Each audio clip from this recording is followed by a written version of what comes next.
నమస్కారం.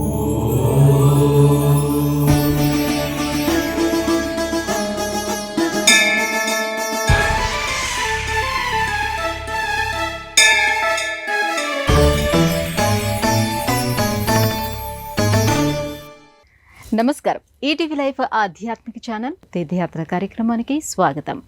ఆది దేవుడు, అనాది దేవుడు ఆ పరమశివుడు, మంచుకొండలే ఆ మహాదేవుడి నివాసం. ఆ స్వామి కాలు పెట్టిన ప్రతి ప్రదేశము ఓ కైలాసమే. వివిధ నామాలతో అనేక ప్రదేశాలలో ఆ స్వామి కొలువై కనిపిస్తాడు. తన పాదాలను ఆశ్రయించిన వారిని అనుగ్రహ బలంతో గెలిపిస్తాడు. అలాంటి ఆ నీలకంఠుడు ఆవిర్భవించిన పరమ పవిత్రమైన క్షేత్రాలలో కేదార్నాథ్ ఒకటి. మహిమల నిలయమైన ఉత్తరాఖండ్లోని శ్రీ కేదారేశ్వర ఆలయమే నేటి మన తీర్థయాత్ర. స్వరగంగ జారగ నీ శిరసున శంకర వరమై ప్రవహించరా ఇలలో జగదీశ్వరా.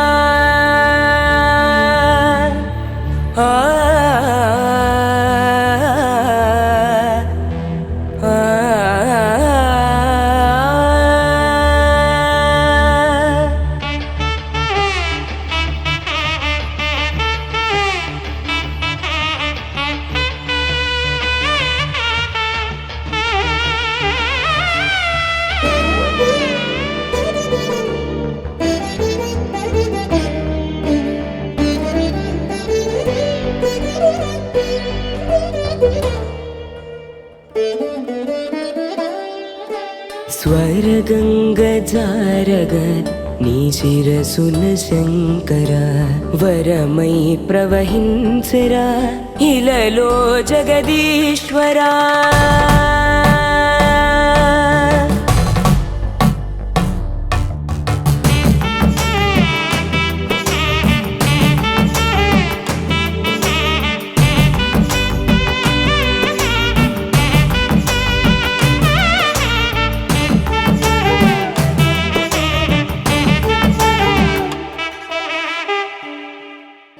ఉత్తరాఖండ్ దేవతలు తిరుగాడే దివ్యభూమి.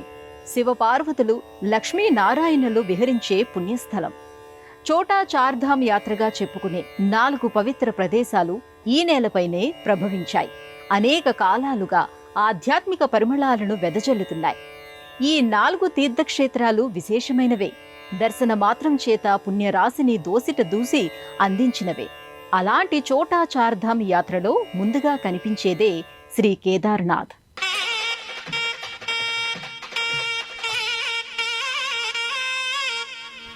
ఉత్తరాఖండ్ ఎటు చూసినా మంచు దుప్పటి కప్పుకోవడానికి ప్రయత్నిస్తూ కనిపించే పచ్చని పర్వతాలు నయనానందాన్ని కలిగిస్తాయి. నీలకంఠుడి జటాజూటాలను తాకుతూ వీచే గాలి మహావృక్షాల మీదుగా మన వైపుకు మళ్లుతూ ఉంటుంది. ప్రతి పర్వతం పరమశివుడిని తలపై పెట్టుకుని మోస్తున్నట్టుగా కనిపిస్తుంది. గరళకంఠుడి తాపానికి విరుగుడుగా అనిపిస్తూ ఉంటుంది.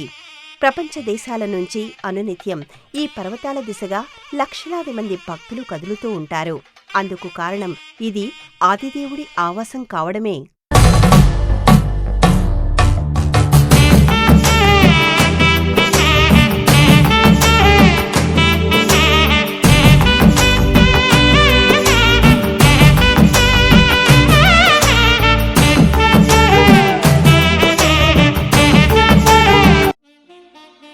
ఉత్తరాఖండ్లో కేదార్నాథ్, బద్రీనాథ్, గంగోత్రి, యమునోత్రి అనేవి పురాణపరమైన కథనాలతో ముడిపడిన పుణ్యక్షేత్రాలు. ఈ 4 క్షేత్రాలను చుట్టి రావడాన్ని చోటా చార్ధామ్ యాత్రగా చెబుతూ ఉంటారు. శివకేశవులు కొలువైన కేదార్నాథ్, బద్రీనాథ్, శివుడికి ఇష్టమైన గంగా, శ్రీ మహావిష్ణువుకు ప్రీతిని కలిగించే యమున ఈ ప్రాంతాల్లోనే ఆవిర్భవించడం, ఆనంద ప్రవాహమై సాగుతుండడం మరో విశేషం. కేదార్నాథ్, బద్రీనాథ్, గంగోత్రి, యమునోత్రి వీటిలో ఏ క్షేత్రానికి వెళ్లాలన్నా ముందుగా హరిద్వార్ చేరుకోవాల్సిందే.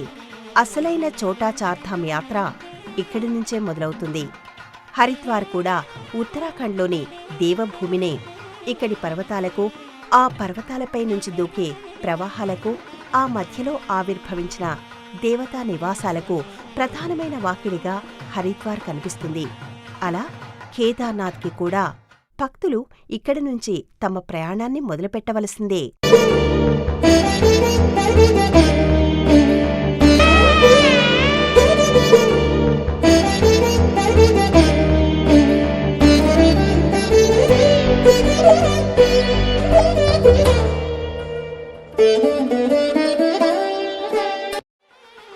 సాధారణంగా భగవంతుడిని అన్వేషిస్తూ ఆయన అనుగ్రహం కోసం గుట్టలు కొండలు ఎక్కడం పరిపాటే.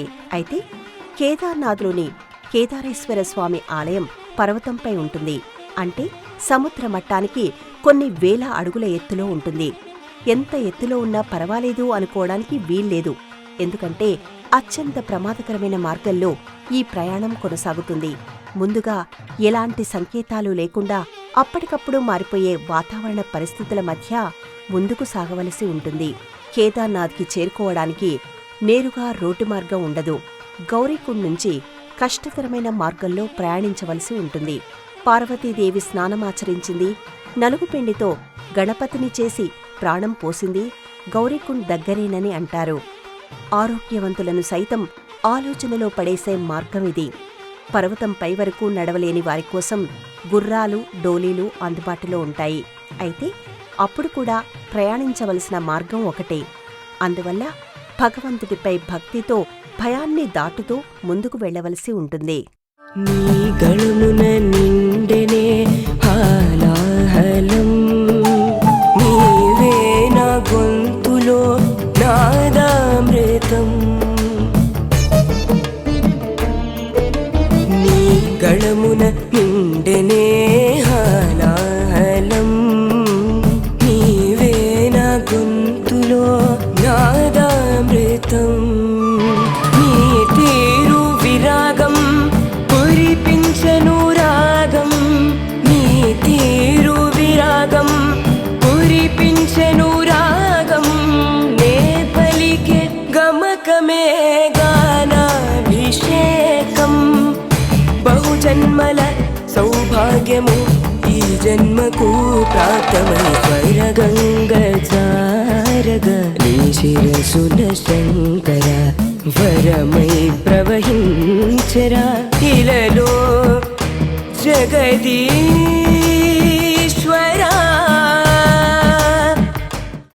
కేదార్నాథ్ ఆలయం చోటా చార్ధామ్ క్షేత్రాలలో ఒకటి మాత్రమే కాదు, 12 జ్యోతిర్లింగాలలోనూ ఒకటి, పంచకేదారులలోనూ ఒకటి. పరమశివుడి లీలా విశేషాలను ప్రత్యక్షంగా పరిచయం చేసే క్షేత్రాలలో ఇది కూడా ఒకటి. అలాంటి ఈ ప్రదేశంలో అడుగు పెట్టడానికి కూడా ఆదిదేవుడి అనుగ్రహం ఉండవలసిందే, పూర్వజన్మల పుణ్యం పండవలసిందే. కేదార్నాథ్ పర్వతంపైకి చేరుకున్న తర్వాత చుట్టూ ఎత్తైన పర్వతాలు, మధ్యలో ధ్యాన స్థితిలో ఉన్న మహాదేవుడి మాదిరిగా మందిరం దర్శనమిస్తుంది. మనకు తెలియకుండానే మరో ప్రపంచంలోకి వచ్చేశామనే ఒక విచిత్రమైన భావన కలుగుతుంది. చుట్టూ ఉన్న పర్వతాలు ఈ ఆలయానికి పెట్టని గోడలా కనిపిస్తాయి. పర్వతాల రూపాలలో శివగణాలు ఈ క్షేత్రానికి రక్షణగా నిలిచాయా అనిపిస్తుంది. పర్వతాల నడుమగల విశాలమైన ఈ ప్రదేశం ఆ పరమశివుడి లీలా విన్యాసాలను పరిచయం చేస్తున్న భావన కలుగుతుంది. కేదారేశ్వరుడు కొలువైన ఈ ఆలయం విభిన్నమైన శైలితో నిర్మితమై ఉంటుంది. ఇక్కడి వాతావరణ పరిస్థితులకు తట్టుకుని నిలబడేలా ఈ ఆలయాన్ని నిర్మించారని అంటారు. అయితే ఎవరు నిర్మించారు, ఎప్పుడు నిర్మించి ఉంటారు అనే ప్రశ్నలకు సరైన సమాధానం మాత్రం మనకి దొరకదు. ఎత్తైన వేదికపై నిర్మించిన ఈ ఆలయం ముఖమండపంతో కూడిన విమాన గోపురంతో దర్శనమిస్తూ ఉంటుంది. భక్తులు క్యూ లైన్లో వెళ్లి స్వామివారిని దర్శించుకుంటూ ఉంటారు. ఆలయానికి ఎదురుగా నందీశ్వరుడు ఆసీనుడై ఉండగా గర్భాలయంలో కేదారేశ్వరుడు కొలువై ఉంటాడు. గర్భాలయంలోని కేదారలింగం ఇతర శైవ క్షేత్రాల్లో మాదిరిగా కాకుండా త్రిభుజాకారంలో మహిషం యొక్క మూపుర భాగాన్ని పోలి ఉంటుంది. భక్తులు శివలింగాన్ని దర్శించి స్పర్శించి తరించే అవకాశం ఉంటుంది. ఎంతో కష్టపడి అక్కడికి చేరుకున్న భక్తులు స్వామివారి దర్శనంతో ఆ శ్రమనంతా మర్చిపోతారు. శివగంగ శివమెత్తి పొంగగా, నెలవంక సిగ పువ్వు నవ్వగా, హరిహరాత్మక మగుచు అఖిల ప్రపంచము గరుడ నాగానంద కావ్యమై వరలగా నటనం ఆడెనే ఆడెనే ఆడెనే. శివగంగ శివమెత్తి పొంగగా నెలవంక సిగ పువ్వు నవ్వగా. శివగంగ శివమెత్తి పొంగగా నెలవంక సిగ పువ్వు నవ్వగా. హరిహరాత్మక మగుచు అఖిల ప్రపంచము హరిహరాత్మక మగుచు అఖిల ప్రపంచము గరుడ నాగానంద కావ్యమై వరలగా నటనం ఆడెనే ఆడెనే. కేదారేశ్వరుడి దర్శనం అనంతరం భక్తులకి ఇక్కడి ప్రతి రాయిలోనూ ప్రతి పర్వత శిఖరంలోనూ ఆ శివుడే కనిపిస్తాడు. అందమైన ఈ ప్రకృతిలో ఆయన లేనిది ఆయనది కానిది ఏదీ లేదు అనే విషయం బోధపడుతుంది. ఎన్నో కష్టాలు, సమస్యలు, బాధలు శివ అనే 2 అక్షరాలు పలకడానికి అడ్డుపడుతూ ఉంటాయి. అలాంటి వాటిని తప్పించుకొని వచ్చినందుకు ఫలితం దక్కిందని భక్తులు సంతోషపడతారు, సంతృప్తి చెందుతారు. కేదార్నాథ్ క్షేత్ర ప్రస్తావన మనకి స్కాంద పురాణంలో కనిపిస్తుంది. 12వ శతాబ్దం నాటికే ఇది ప్రసిద్ధి చెందిన పుణ్యక్షేత్రమని చరిత్ర చెబుతోంది. ఆదిశంకరుల వారు ఈ క్షేత్రంలో కొంతకాలం పాటు తపస్సు చేసుకున్నారని, ఆయన తన సత్యదండాన్ని వదిలివేసింది ఇక్కడేనని అంటారు. అందుకు నిదర్శనంగా ఇక్కడ ఆదిశంకరుల వారి మూర్తిని కూడా ఏర్పాటు చేశారు. ఉపదేశ ముద్రలో మనసబడిన ఆదిశంకరుల వారి మూర్తి ఒక అనిర్వచనీయమైన అనుభూతిని కలిగిస్తుంది.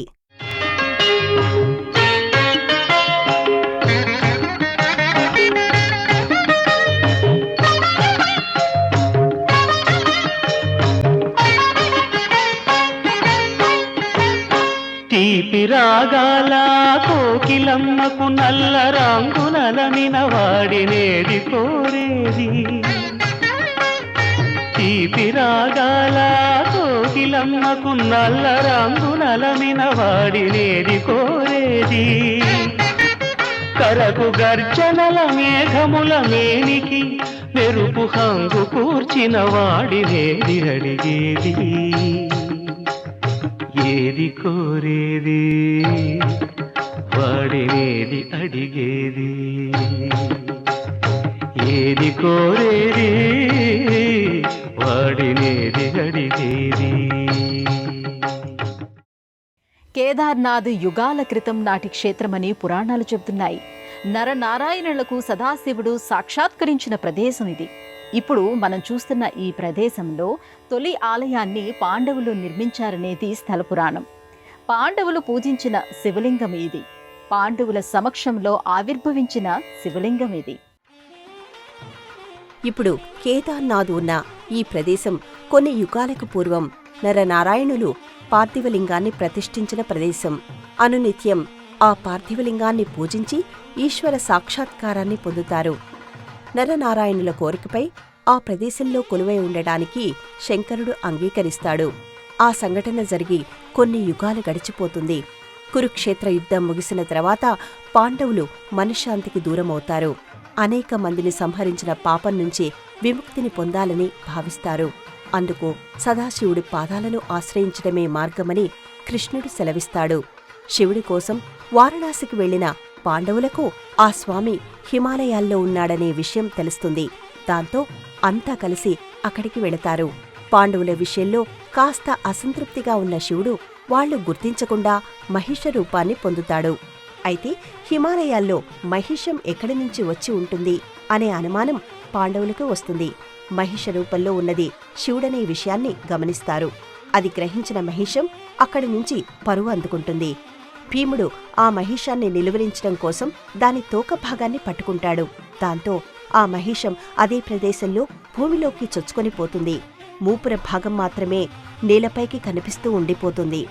పాండవులు తాము శివుడిని నిలువరించడం కోసం చేసిన పని సరైంది కాదని బాధపడతారు. ఆ పాపం నుంచి విముక్తిని పొందడం కోసం మూపుర భాగంగా ఆవిర్భవించిన శివలింగానికి ఆలయాన్ని నిర్మించి పూజిస్తారు. అయితే భూమిలోకి చొచ్చుకొనిపోయిన ఆ మహిషం కాళ్ళు, మధ్యభాగం, తలభాగాలు ఇతర ప్రదేశాల్లో శివలింగాలుగా ఆవిర్భవించాయనే విషయాన్ని పాండవులు గ్రహిస్తారు. అలా కేదార్నాథ్తో పాటు శివుడు ఆవిర్భవించిన తుంగనాథ్, రుద్రనాథ్, మధ్య మహేశ్వర్, కల్పేశ్వర్ పంచకేదారాలుగా ప్రసిద్ధి చెందాయి.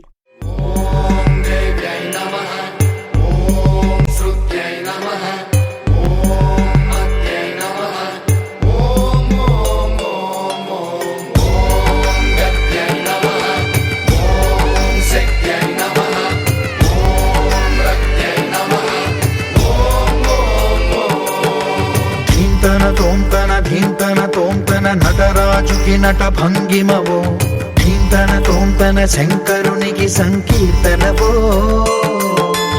ఈశ్వరుడే అనునిత్యం తనలో తలచుకునే ఓంకారమువో, శివ హృదయం కరిగించే ఆ పంచాక్షరివో, నీ మదిలో మహాదేవుడినే కొలువుంచగా కైలాసమువో, అతని పాదము చందన వెలిగే హారతివో, పామరునికి పరమేశ్వరుడిని అందించే మంత్రం నీవేనో. ధీంతన తోంతన నటరాజుకి నట భంగిమవో, ధీంతన తోంతన శంకరునికి సంకీర్తనవో. కేదారేశ్వర స్వామి ఆలయంలో శివపార్వతులు, పాండవులు, ద్రౌపది, గణపతి ప్రతిమలు కనిపిస్తాయి. ఉదయం అభిషేకం, మధ్యాహ్నం నైవేద్యం, సాయంత్రం అభిషేకం, రాత్రి గంగా ఆరతి ఇక్కడ జరుగుతూ ఉంటాయి. భక్తులు ఇక్కడి శివలింగాన్ని స్పర్శించవచ్చు. చాలామంది స్వామికి ప్రీతికరమైనదిగా చెబుతూ నెయ్యితో అభిషేకం చేస్తూ ఉంటారు. తమ స్థోమతికి తగినట్టుగా రాగి, వెండి, బంగారు కడియాలను సమర్పిస్తూ ఉంటారు. ద్వాదశ జ్యోతిర్లింగ క్షేత్రాలలో ఒకటిగా, చోటా చార్ధామ్ క్షేత్రాలలో ఒకటిగా, పంచకేదారాలలో ఒకటిగా కేదార్నాథ్ తన ప్రత్యేకతను చాటుతోంది. అనేక విశేషాల మాలికగా కనిపించే కేదార్నాథ్ ఆలయం ఏడాదిలో 6 నెలలు మాత్రమే భక్తులకు అందుబాటులో ఉంటుంది. ఆ సమయంలో ప్రాతినిధ్య విగ్రహంగా చెప్పుకునే ఉత్సవమూర్తికి ఇక్కడే ఉఖిమఠ్లో పూజలు జరుగుతాయి. కేదార్నాథ్ సాక్షాత్తు ఆ సదాశివుడి నివాసమే. అనేక యుగాలుగా ఆ స్వామి లీలా విలాసాలకు వేదికనే. అలాంటి ఈ ప్రదేశానికి శీతాకాలంలో చేరుకోవడం అసాధ్యమనే చెప్పాలి. అంతగా ఇక్కడ మంచు కురుస్తూ ఉంటుంది.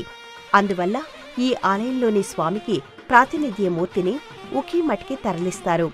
అప్పటి నుంచి స్వామివారికి అక్కడే పూజలు నిర్వహిస్తూ ఉంటారు. ఆ రోజు నుంచి 6 నెలల పాటు, అంటే తిరిగి ఇక్కడ కేదార్నాథ్ స్వామి ఆలయంలో పూజలు మొదలయ్యే వరకు దేవతలు ఆరాధిస్తారని చెబుతారు. ఈ ఆలయం తలుపులు మూసే సమయంలో విశేషమైన అలంకారాలతో ప్రత్యేకమైన పూజలను నిర్వహిస్తారు. నెయ్యితో అఖండ దీపాన్ని వెలిగించిన తర్వాత తలుపులను మూస్తారు.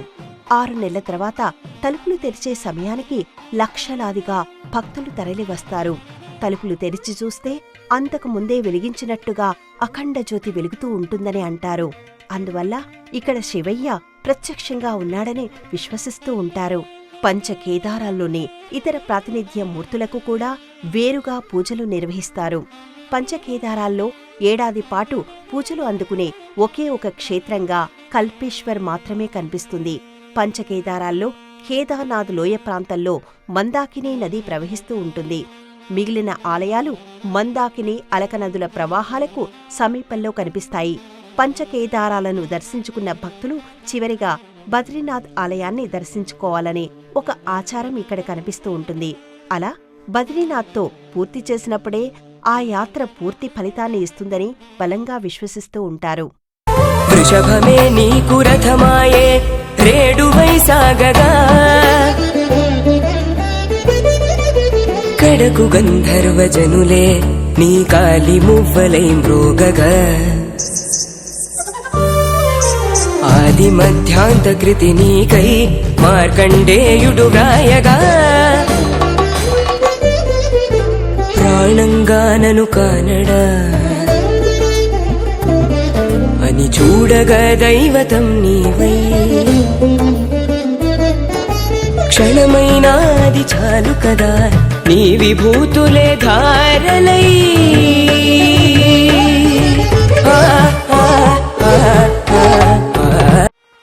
కేదార్నాథ్ క్షేత్రానికి క్షేత్ర పాలకుడు కాలభైరవుడు. ఇక్కడి కాలభైరవుడిని తప్పకుండా దర్శించుకోవాలని చెబుతారు. కాలభైరవుడి అనుగ్రహం ఉంటేనే కేదారేశ్వరుడి దర్శనం లభిస్తుందని అంటారు. ఇక ఇక్కడి ఆలయానికి వెనుక భాగంలో భీమశిల పేరుతో పెద్ద బండరాయి కనిపిస్తుంది. 213 సంవత్సరంలో కేదార్నాథ్లో వచ్చిన వరదలు ఎంతో విధ్వంసం సృష్టించాయి. ఆ సమయంలో వచ్చిన ఆ వరద ధాటికి ఆలయం తట్టుకోలేదనే అంతా అనుకున్నారు. కాని ఎక్కడి నుంచి వచ్చిందో తెలియని ఒక పెద్ద కొండరాయి ఈ ఆలయానికి వెనుకగా అడ్డుగా నిలిచింది. వరద ఉధృతి ఆలయం వైపు రాకుండా అడ్డుకుంది. ఇది కూడా శివయ్య లీలగానే భావిస్తూ ఉంటారు. పాండవులతో ముడిపడిన క్షేత్రం కావడం వల్ల భీముడి పేరుతో ఈ శిలను భీమశిలగా పిలుస్తూ పూజిస్తూ ఉంటారు. ఇలా ఎన్నో విశేషాలకు మహిమలకు నెలవు ఈ ఆలయం. అలాంటి ఈ ఆలయం తలుపులను ఉదయం 4 గంటలకే తెరుస్తారు.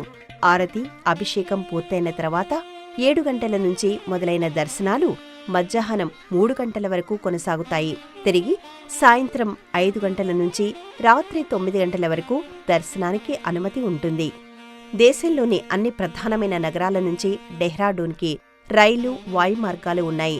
డెహ్రాడూన్ నుంచి స్థానిక వాహనాల్లో కేదార్నాథ్ చేరుకోవచ్చు. రిషికేశ్ నుంచి కూడా కేదార్నాథ్కు స్థానిక వాహనాలు అందుబాటులో ఉంటాయి. మంచు కొండలలో కొలువైన మహాదేవుడిని కొందరు మాత్రమే దర్శించే అవకాశం ఉంటుంది. అక్కడి చేరుకునే మార్గంలో ఎదురయ్యే అవాంతరాలే అందుకు కారణం. మహిమలు చూపే ఆ మహాదేవుడి చుట్టూ ఇక్కడ అనేక కథనాలు వినిపిస్తాయి. అలాంటి ఆ స్వామి గురించిన విశేషాలను తెలుసుకున్నారు కదా. మరో ఆలయ సందర్శనంతో మళ్ళీ కలుసుకుందాం. అంతవరకు సెలవు. నమస్కారం.